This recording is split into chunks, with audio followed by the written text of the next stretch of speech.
In this video, I'll show you the better city textures mod for GTA 4, which replaces the original textures with darker and more realistic ones. Check my video description for this mod link, select the download option and wait for 10 seconds. Select the download now option. After download done, select this folder icon, right click on the downloaded file and select WinRAR and select open with WinRAR. No stuff here, right click on the game and select open file location.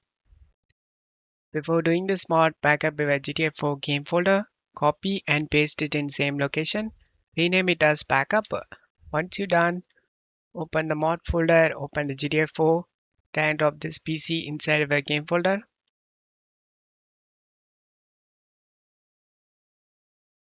Replace the file in the destination. Now you can launch the game. After installing this mod, buildings, roads and city areas look darker and more realistic. I hope this video helped you. If the video helped you, don't forget to leave a like and subscribe. Thank you.